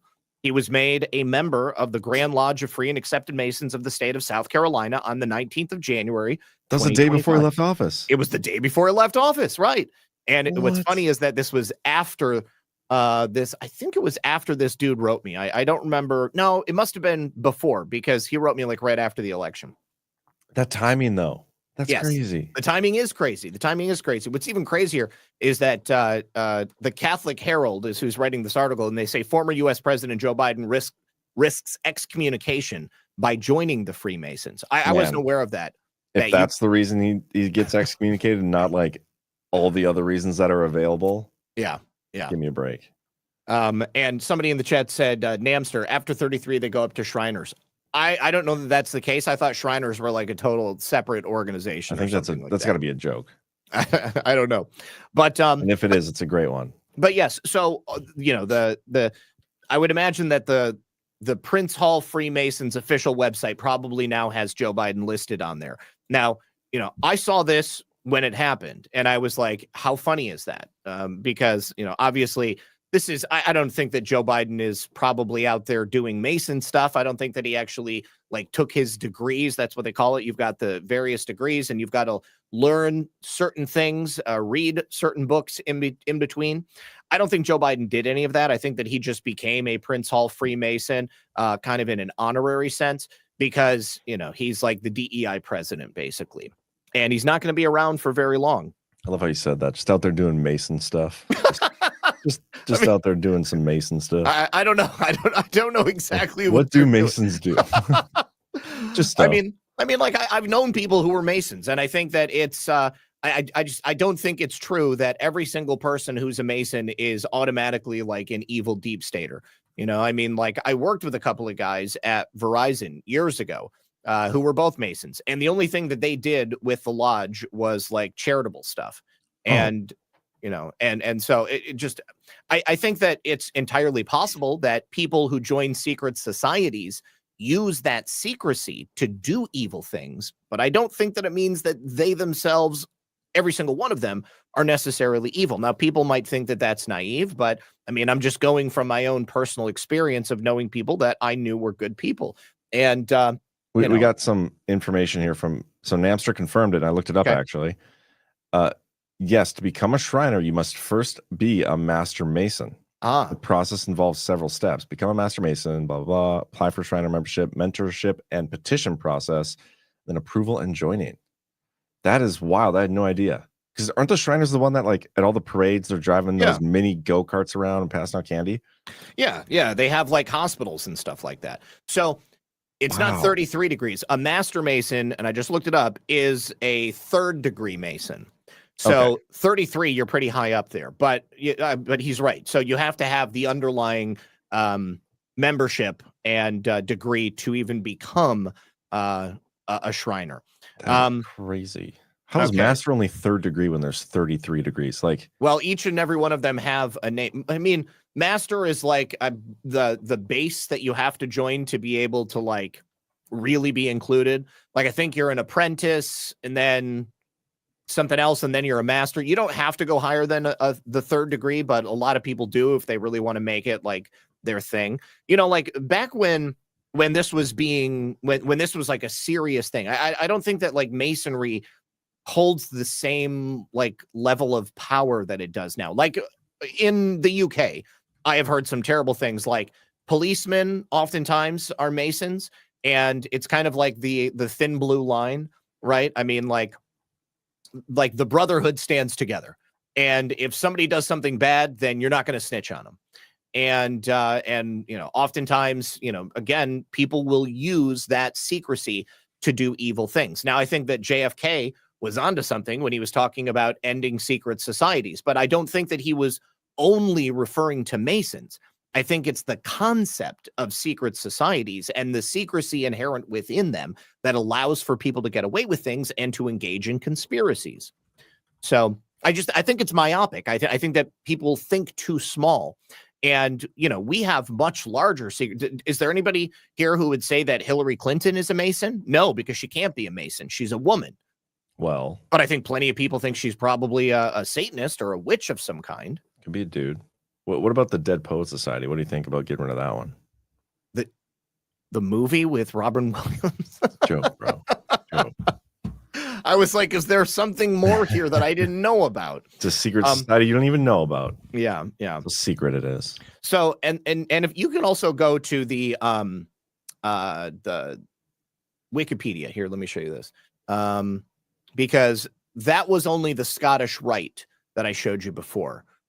Because there's two main sects of Masonry. And okay, so right here, there's far more. So you've got George Washington, first president, James Monroe, Andrew Jackson, James Polk, James Buchanan, Andrew Johnson, James Garfield, William McKinley. And, you'll also notice that, there was a lot of overlap, right? It seems like most people were Masons if they were going to be getting elected. There's obviously membership has its privileges in a manner of speaking. And if that's how the leaders of our country were being chosen, then obviously, I don't think that's a good thing, because it might exclude people who have maybe a greater aptitude to do the job. And I think that, if we're making the argument that diversity, equity, and inclusion is bad, hiring anyone for anything other than merit or skill is a bad thing. And if the hiring process is based on a secret society, then clearly that's not good. Teddy Roosevelt, William Howard Taft, Warren G. Harding, Franklin Delano Roosevelt, Harry Truman, Lyndon Johnson, and then Gerald Ford. Okay. Again, who's not on the list? Donald John Trump. Okay. It's noticeable. Yeah, it's a glaring omission. So here is an article written. Hold on, I lost it. This is an article that is written by Cesare Sacchetti. I don't even know who this guy is. This is on Europe Reloaded. Europe Reloaded. Never heard of this website, but Donald Trump is not a Freemason. Okay, and this is the rest of my argument about why Donald Trump is not a Freemason. Let's just assume that people's conspiracy theory about Masons is that as a group, they're bad. As a group, they're globalists. As a group, they seek to control the world under a one world government. Okay. Tell me what Donald Trump has done legitimately to further those ends. He hasn't. The only thing that people can point to is, oh my God, he talked about Canada being the 51st state. Oh my God. That was pretty evil, man. I think that if you understand Donald Trump's, his rationale and the way that he does business, it makes total sense. If anybody here has read The Art of the Deal, then you know how Donald Trump gets things done. He likes to use leverage. Okay. He plays hardball, and he's an excellent deal maker. And if you want an entire nation to kneel at your feet and do what you want them to do, then you've got to go in there acting like you're the man. Okay, that if you don't do what America wants you to do, well, then you're going to pay the consequences. Now, think about how presidents in years past have used the same sort of tactics. Let's look at Vietnam. Okay, Vietnam as an example. We had something that we wanted to do in Southeast Asia, and rather than using tariffs or rather than using negotiation, we just went in and we went to war. Okay, same thing happened in Iraq. Same thing happened in Afghanistan. I would argue that anyone who creates a situation where millions of people are dying and horribly is far more evil than a man who makes fun of you and says that your entire country is the 51st state and that really we take care of everything for you. And didn't get us into any other wars. And he didn't get us into any other wars to further the agenda of destroying the world. Exactly. If Donald Trump was a globalist, if he was a Satanist, if he was a New World Order type, he would be furthering the goals of the New World Order. He would be engaging in activity that would lead to satanic behavior or idolatry, worship of Satan. And, you know, I mean, we did that whole series on celebrities and people who were, you know, showing satanic symbols and engaging in satanic behavior. I mean, what have we fought against in Hollywood? What have we fought against in Washington, D.C.? I mean, the type of Babylonian behavior that these people push on us, the type of stuff that Marina Abramovic does, okay? She was the one who came up with spirit cooking. Was that a source in your email too? It was, and we're going to talk about her next. She was the one who came up with spirit cooking, mixing together menstrual fluid and semen and breast milk and cooking with it, painting with it on the walls. It was John Podesta and his brother who collects art that's molded after the victims of what's his name? Jeffrey Dahmer. Okay. Those are the people who hang out with Marina Abramovic. Donald Trump does not hang out with Marina Abramovic. You're going to go online and you're going to find all of these pictures of creepy ass Satanist Marina Abramovic hanging out with the wealthy, the powerful, the Hollywood elites, but you will not find a picture of Donald Trump going to an opening of Marina Abramovic's art. Okay. Now take a look at this. The argument that he made that even Marina Abramovic called him a magician. Okay, so again, Marina Abramovic, who she claims to not be a Satanist, but I think that she engages in some pretty heinous and evil behavior. She said this on stage shortly after, it says June of 2020. Okay, she said this in June of 2020 when Donald Trump was running for president for the second time. And there's actually a couple of different clips of Marina Abramovic making a similar statement, at least one other clip. But in this clip, she says that Trump is the magician who will bring about a worldwide awakening. Take a listen to this. No, I just to share with you one really funny opinion. But there is in Lapland, there is a group of the shamans there who do something called collective dreaming. They will go together in seclusion and do the rituals with, eating very little food and being in a solitude for a long time, and they will go and dream the dreams, and the dream have to be collective, same dream. So coming out of this dream, the shaman told me that actually the best thing happened in this planet right now is the Trump to be the president. I said, how is this possible? It's the best thing to happen. He said, yes, because he's so irrational, he's so crazy. That's actually create that awakening that we finally wake up. Because before it will be another guy and everything looks similar, but he's so different than anything else. So he's the magician who waking us up. Trump is the best thing happened ever to us. That he is the magician of the highest order. That he is there in his irrational mind to create confusion in order that the human being can find new order. And it's not so stupid. Thinking about this in that way. It's completely turning things upside down. Okay, so she's obviously not a fan of Donald Trump here. What's fascinating about this is it reminds me of the way we speak about Joe Biden. Like, yes, Joe Biden is the best thing to happen to the conservative movement, to our movement, to the MAGA movement. Yep. He's the greatest red pillar on the planet. That's not saying Joe Biden's a good dude. That's not saying Joe Biden is on our side. He's just that terrible for their agenda that it's good for our agenda. Exactly. And Marina Abramovic is saying the same thing about Donald Trump from the exact opposite point of view. Yep. Okay. So she is like a purveyor of chaos. Okay. Like Satan is like the great maker of chaos. Okay. Destroying God's kingdom to bring about this completely different world. And she believes, and it's not even her original idea. She is quoting a Northern European shaman who they dreamt this, okay, and they said that Donald Trump would bring about the awakening. I don't think that's incorrect, And I don't think because they believe it, that it's not something that I can believe in a different sense. But Marina Abramovic was quoting somebody else. Many people have called her a witch. Okay, so she subscribes to the idea of magic. So she calls Donald Trump a magician. But just because she characterizes him in that way, it doesn't mean that he is any less of a man or doing what he's doing for the wrong reasons.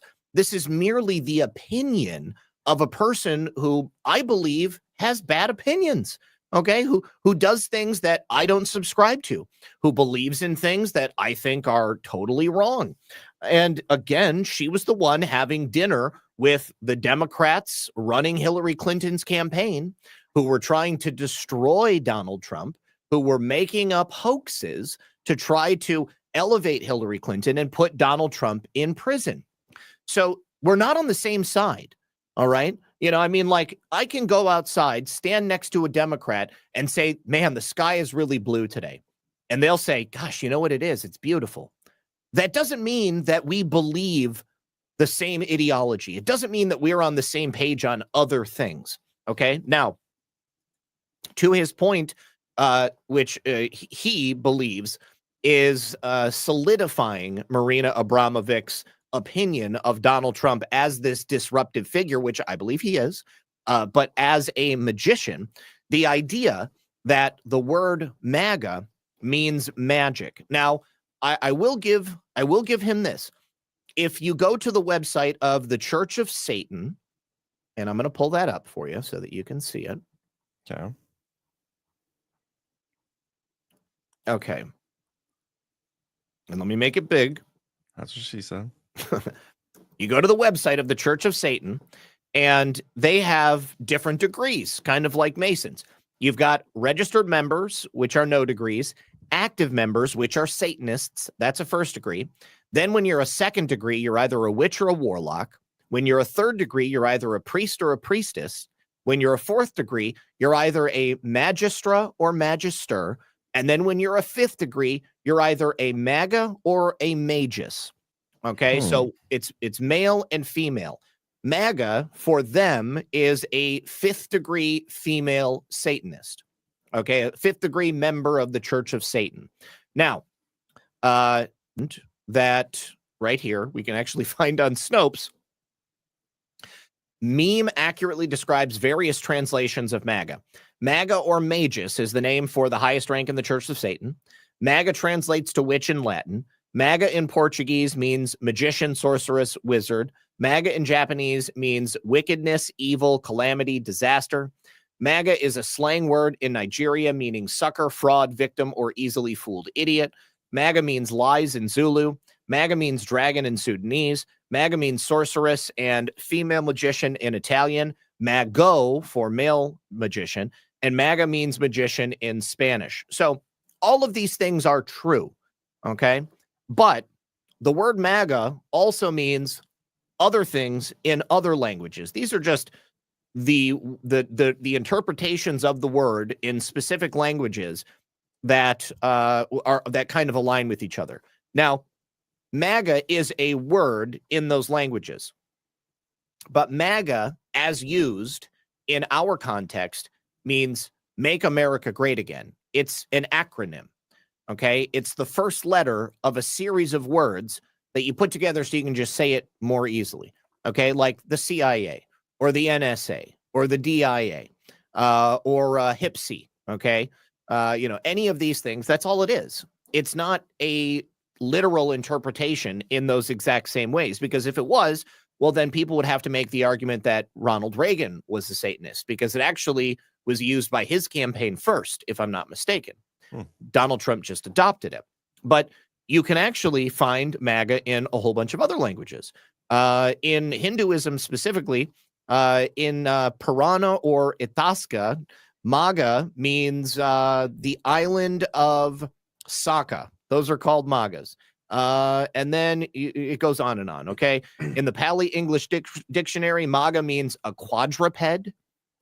In the Marathi English Dictionary, MAGA means then, upon that, or afterwards. In the Sanskrit Dictionary, MAGA also means a priest or a magician. In the Hindi dictionary, it means the way, the path. In the Kannada English dictionary, MAGA is a boy or a man as he is related to either or both of his parents, i.e. a son. It could also mean the coldest season. MAGA is the 11th month in the Hindu lunar calendar. In the Nepalese dictionary, MAGA means begging or demand or need or necessity. So what I'm trying to show you here is that context is very important. Depending on how, where, and what culture is using the word, it is what it is. All right. Now, it's the same with symbols. All right. You've got like the symbol of the sun again. Okay. What does sun mean to us now? It means warmth, right? It means, the summer. It lets us know the seasons. That's exactly what it meant to Proto-European cultures as well. And that's why they used it in the way that they did, because it was very important. When the sun is highest in the sky, it's midday. Depending on where the sun is in the sky, then the seasons, when it's time to plant the harvest, when it's time to harvest the crops. It goes on and on. People lived by the movement of the sun. And so that's why it was an important symbol. Now, people are looking for symbols everywhere. You've got that known list of FBI pedophile symbols. In those pedophile symbols, you've got the one that is like the spiral triangle. Okay, it's a very specific use of it. It's not a regular spiral. It's a spiral in a triangle, and it's used in situations that pedophiles can see that. And then they find commonality and they know that they're in a safe space. But a spiral is not the same as a spiral triangle. And the list goes on and on. Symbols are very important to the people that we fight against because it's a way of communicating without saying anything. Okay. It doesn't have to be a symbol that we even know about. They may have a symbol that they can put up, like think about like a dead drop. Okay. If we're thinking about spycraft, all right. You tell your contact that it's a go when there's a double chalk line at the bench on 3rd Street and National Avenue. Okay. Like, to get very specific. Have you done a dead drop before? Or is well, that from a movie? No comment. But so you have anything that could be a symbol, because depending on the audience, the symbol may or may not mean anything at all. In our audience, MAGA does not mean magic. MAGA does not mean satanic prince. MAGA does not mean sun. MAGA does not mean beg. MAGA means make America great again. So once again, this person chose their very specific interpretation of the word based upon their own confirmation bias, and they used it as an excuse to state that Donald Trump is a member of the New World Order. He's a tool of the New World Order. Yes, and evil steals sacred symbols. It doesn't mean that now they are any more or less sacred. As a perfect example. Great. That's a great comment, by the way, Rao Dragon from YouTube. Yes. Thank you for watching over there. Incredible comment. And this is like the ultimate example of that. When the Nazis adopted the swastika as their symbol, that symbol had been used by cultures all around the world for thousands of years, oftentimes as an interpretation of the sun.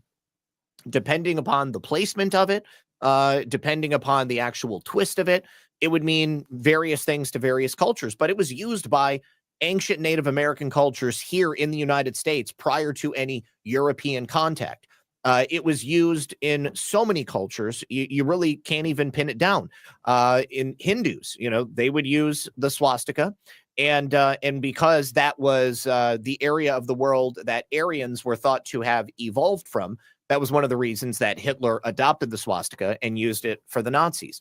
But now, only when people see the swastika, generally speaking, they think about Nazis. They don't think about the rich history of it being used all around the world. So symbolism is important, okay?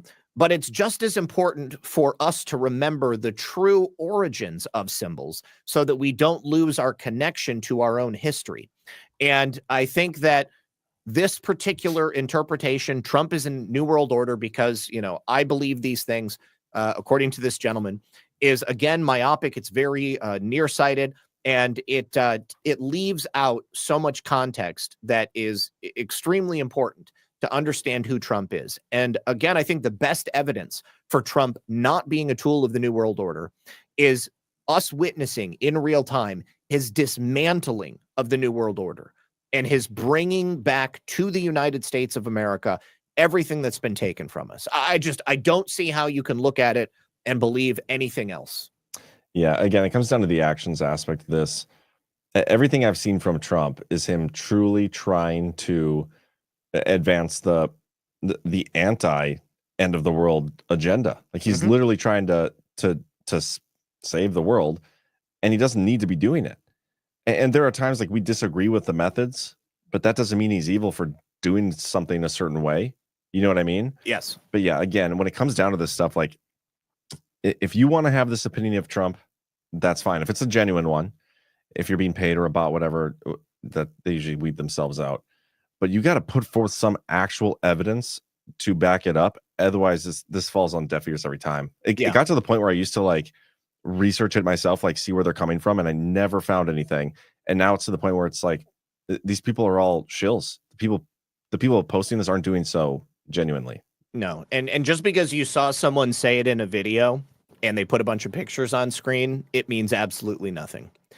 Because quite often I found a 6-minute presentation, which was essentially a distillation of that article with the Scottish. Yes, we have done Giants. Yes, we have. Yeah. So yeah, go back through the catalog. It's definitely there. I'm kind of hurt that Cranop hasn't watched all of our episodes. I just assumed that he had, to be quite honest with you. But I think that people get wrapped up in believing something because they think that whoever it is that's saying it has some authority or knows something more than they do. And they don't have the desire to go do the research for themselves. Yeah. And that's why I always say, do your own research. Okay. If I say something, that you don't believe, then, fact check me on it. Maybe I'm wrong. Okay. Because I mean, like I've got incredible amounts of information going through my brain, and I'm trying to put out a 1.5 hour show that generally goes over because it's difficult to be able to pump all of this information out here.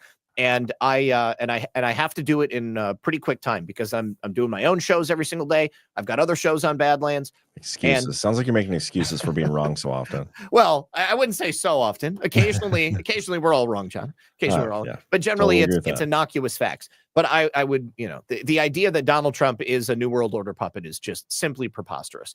And if you don't believe it yet, then we've got 4 years for you to see the truth, because it's coming. And you will see it. Yes, absolutely. All right. Well, let's get to the boosts and the rants. Don't forget to hit that thumbs up, everybody. We truly appreciate it. Also, tomorrow, 1 p.m. Eastern, Daily Herald. Be there for that. What time's your show, Zach? My show is Monday through Thursday at 5 p.m. Eastern. Awesome. Also, everybody, like I said earlier, get your tickets to GART Vegas, March 6th to the 9th. There is still some limited tickets available. Virtual tickets are also on sale. We're going to be doing some exclusive live streams in the lead up to this event, and you can only get access to those live streams if you have an in-person or virtual ticket. You're not going to want to miss this one. It's going to be a great time. I can't wait. Yes. I cannot wait. And I'm getting married. And you're getting married. That's kind of cool too. Yep. But it's been a while since our last GART. Like normally we do these in like 3-month stretches. It's going to be closer to 4 or 5. And wow. Right, November. What is that, 4 months? Yeah. Yeah, it just feels longer. I need to see my peeps again. So I'm very excited to get down there. And if you haven't been to one, you will not regret coming. We have a boost from Mitten Chick.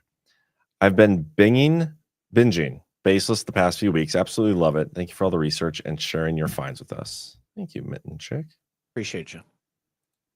And that's the boost we got. Let's do the rants. All right. Thank you guys for being so generous. By the way, you guys are awesome. James Klain says, love you guys. It's been a great 2 weeks and happy to hear your excitement. Sure has been. Ready to rumble Chris. Will you guys focus on the Q op as a baseless conspiracy? That'd be a fun one. Because we haven't really. Well, I mean, we haven't, but I mean, I guess I don't know. I don't remember if we talked about that, but I mean, it's just like such a ubiquitous underlying theme all the time. And obviously, Eye of the Storm, I mean, they've got 2 episodes a week where they basically go deep on all of it. So, yeah. I don't know. I get what she's saying, but you make a better point, a better counterpoint, and you win that argument. So we will not be doing that. Yeah. What White Rabbit Scholar, Zach, this has been bugging me for a year. Is that silhouette on the shelf behind you Chet from Weird Science? Oh my God! Yes, it is. No way. It's Chet from Weird Science, guys. Yes, it is. Oh my. Is that a Ren and Stimpy? Remember that? It wasn't Ren and Stimpy. No. Remember the meme that we did of that other show? Yes. Okay. Yeah, this is what it was based on. Oh my gosh. That's so funny. That's why I got it, because I was like, it's too perfect. Anyways, I loved Weird Science as a kid, and it's a great movie, a lot of fun, and this was an integral part of my youth. So when go put that back on the shelf. Go put that back on the shelf. I never noticed that. I want to know how this person noticed that and was like, because that just looks like it looks like the shit emoji, if I'm being honest, man. That's the poop emoji from this distance. It could have been. But, OG true fans of Weird Science know. That's crazy. Micro Toolmaker, $117. Wow. Thank you for that. It's hard to believe that it's only been 2 weeks since Trump publicly took office again. Not only does he get things done, he does the right things. Where we go one, we go all. Absolutely. 100%. Truly appreciate you and always supporting the show, Micro Toolmaker. All you guys. Melindy, we already read that one. Jennifer, House Stark. Love it, Zach. Yes. Didn't I make the Yes, you did. Yes. reference? Yes. But I've got House Stark on my Oh, gotcha. I see that now. Yeah. There's so many Easter eggs It in your says background. winter is coming. We need to build the wall in the north. The ice wall. I'm And- telling you. Yeah, it's pretty cool. Pretty cool. Blue 7i. This 4-minute video proves Epstein had nothing on Trump. Yep. Oh yeah, I've seen that one. By the way, is Brad going after us tonight? I think so. He is. Okay, awesome. We'll be sending you guys over to Brad after we're done here. 1027 JS, good evening. Good evening to you, Joe. Thank you for the support as always. Fatman 79, women can't be Masons, but can become Order of Eastern Stars. Okay, yeah, that's right. Yep. The more you know. Team Smooth, I remember claims Ronald Wilson Reagan was the Antichrist. One proof was his name was 666 letters. Yeah. Oh. Because he's the only one in the world with that. I'm sure. Lisa Lady, the Hebrides revival. Hebrides revival. What? Pull it up. I don't know if I want to.